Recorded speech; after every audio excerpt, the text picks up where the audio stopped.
Estoy hojeando un libro francamente interesante porque nos habla de cómo transformar nuestras emociones. Cómo transformar nuestras emociones. De Esther Francia. Sigue el método de ataraxia, un método que ella ha creado y ofrece a todas las comunidades que nos puedan estar viendo en el día a día a través de analógico, digital o bien a través de Internet. Esther Francia, muy buenas tardes. Buenas tardes. Bienvenida, Esther. Gracias. Transforma tus emociones. Es curioso, ¿no? Porque ¿se puede llegar a canalizar las emociones, a saber asimilarlas? Bueno, buena pregunta. Efectivamente, a lo largo del día a día siempre suceden muchísimas circunstancias que pueden provocar toda una serie de pensamientos y de emociones que crean sentimientos, por supuesto, ¿no? Entonces, el hecho de podemos transformarlas y podemos canalizarlas siempre y cuando sepamos de dónde proviene el origen de esas emociones, porque hay muchísimas personas, Pedro, que igual, por ejemplo, son conscientes de que tienen rabia y dicen, oye, tengo una agresividad, o tengo una rabia, o no soporto, o estoy irritable, o estoy cansada, y en realidad igual lo que tiene ahí es una tristeza muy grande o una falta de no poder expresar cosas que le suceden en el día a día. Entonces, yo creo que si llegamos a averiguar el origen de dónde proviene esa emoción, por supuesto que podemos transformarla, teniendo en cuenta, por supuesto, que todas las emociones son necesarias también, porque, por ejemplo, el miedo en un equilibrio también es necesario, si no nos tiraríamos por un barranco. Es curioso porque muchos de nuestros telespectadores, incluso nosotros mismos, antes de que supiéramos que existía un trabajo como el tuyo, ¿no, Esther?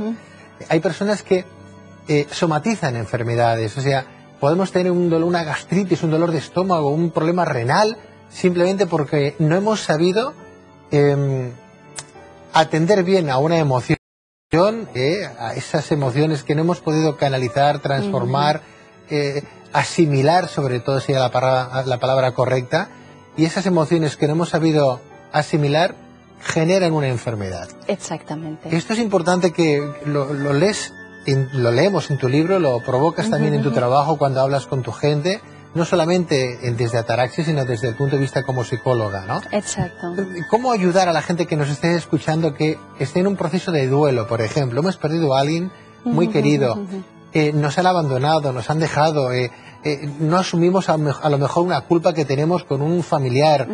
Esas cosas nos van carcomiendo un poquito por dentro, ¿no? Efectivamente. Y eso se transforma en una enfermedad del día de mañana. Provocan desequilibrios físicos, por supuesto, y enfermedades, ¿no? Hay algunas que están muy generalizadas, ¿no? Como el miedo, que se relaciona mucho pues con contracturas, con cervicalgias, con lumbalgias.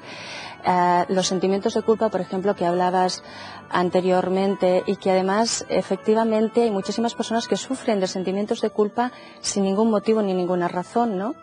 Y este tipo de sentimientos además generan enfermedades autoinmunes bastante peligrosas también, ¿no? Desde luego, sin motivo una persona puede estar triste. Por supuesto, ¿sí? Por supuesto. Existen varios tipos también de sentimientos de tristeza o depresión dicha, ¿no? Hay las exógenas y las endógenas, entonces hay las que tienen causa y las que no tienen causa, al menos aparentemente, porque una persona puede estar viviendo en el mejor momento de su vida y efectivamente estar sufriendo también una sensación de tristeza o de depresión, ¿no? Claro, porque muchas personas, pero no sé, escuchándonos pueden plantearse, pero si es que yo soy feliz, no me falta nada, la gente que tengo a mi alrededor me quiere, me siento querido o querida, pero sin embargo estoy apagado, ¿no? No me siento feliz. ¿Y eso a qué obedece entonces, Esther? Claro, cada es un persona... sentimiento muy particular, muy íntimo, viene de antaño, son los familiares los que lo han generado de alguna manera. Bueno, nunca se puede generalizar todo, ni se puede decir que todas las depresiones provienen por la misma causa, pero por supuesto que, como decíamos antes, lo importante es ir a averiguar el origen, ¿no? De dónde proviene. Hablabas de las depresiones, también existen fobias importantes, también existen estos sentimientos de culpa. Mira, hablando de esto de la depresión, te explicaré un caso de una señora, además, que sufrió una profunda depresión. En este caso era por una pérdida, como bien apuntabas tú, pero fíjate que la emoción más fuerte que ella estaba sufriendo era el sentimiento de culpa.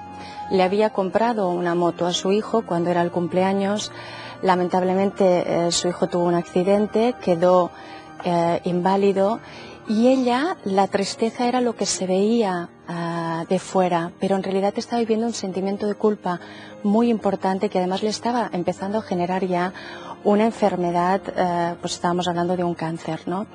Entonces fíjate hasta qué punto es importante el hecho de poder tener a nuestro abasto pues la información de cómo transformar esas emociones y de cómo equilibrarlas de alguna manera, ¿no? Que de hecho ya la palabra ataraxia eso es lo que significa, ¿no? ¿Qué significa? Equilibrar. Es el estado de equilibrio del ser humano cuando no está dominado ni por ningún miedo ni por ningún deseo. O sea, es ese estado de equilibrio y de bienestar, de imperturbabilidad, ¿no? De estar bien, que de hecho creo que es lo que todos buscamos. Y qué poco cuesta, ¿no, Esther? Bueno, qué poco cuesta, ¿no? Las circunstancias externas a veces pueden provocar que nosotros no podamos actuar de una manera equilibrada, ¿no? Entonces se trata justamente de esto. De hecho, en el libro hay habría prácticamente 4 apartados, que uno es cómo trabajar las emociones, otro cómo arreglar los desequilibrios físicos, siempre teniendo en cuenta que no es un libro de competencia médica, en el sentido de que cualquier enfermedad siempre hay que estar al lado de la ciencia.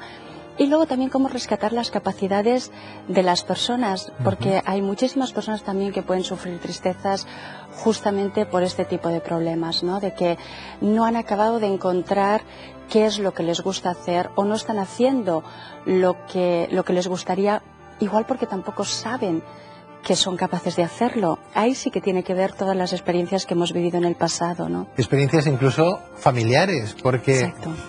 Cuántos reproches y cuántas frustraciones hay ahí detrás de un niño ya crecido, ¿no? Que está estudiando, está trabajando en algo que no es lo suyo y sin embargo por aquella pequeña frustración de un padre o de una madre con la exigencia, este niño hará lo que yo no pude hacer cuando era más joven, ¿no? O decirle no sirves para nada, o eres un vago, o tu amigo sí que sabe hacer las cosas. Entonces tú acabas generando unas creencias y esas creencias son las que te impiden muchas veces el llegar tan siquiera a preguntarte qué es lo que quiero hacer, ¿no? Importante lo que acabas de decir. Haciendo lo que te toca hacer, ¿no? Lo que te toca hacer.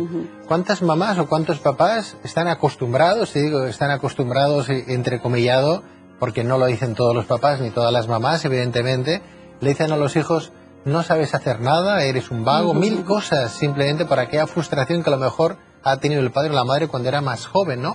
O están repitiendo los patrones que decían sus padres, los abuelos del pequeño, ¿no? Efectivamente. Y aquel joven crece con aquel sentimiento casi de culpa de que no es mejor que el vecino del tercero, del cuarto, que el pastelero, porque cada día le están diciendo a aquel chico sí que vale y qué poco, o aquella chica, y qué poco vales tú. Y la falta de autoestima, que también genera muchísimas tristezas. Incluso, ejemplo de insomnio. Recuerdo un caso que además lo explico también en el libro, que es el caso de un señor que sufría insomnio de toda la vida, ¿no? Y no lo había podido arreglar. Cuando fuimos a mirar el origen, fíjate qué cosa como la mente... olvida lo que no quiere recordar, que hace daño también, ¿no? Sí.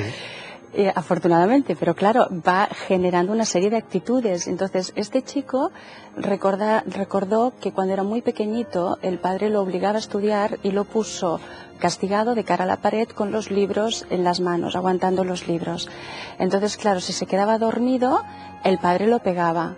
Entonces, era como, no puedo dormir, porque si se me caen los libros... me van a pegar, ¿no? Porque lo castigaba de noche durante horas para que le quedara bien el recuerdo. Pues imagínate cómo una experiencia así pudo generar en él una actitud de decir, bueno, ya tengo insomnio, lo he sufrido toda mi vida y ya me conformo, ¿no?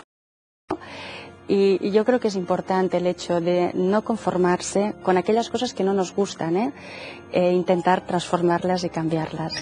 Bueno, pues cómo transformar tus emociones y construir la vida que tú elijas con el método Ataraxia de Esther Francia, un libro que hoy hemos recomendado desde las tardes de Pedro Riba.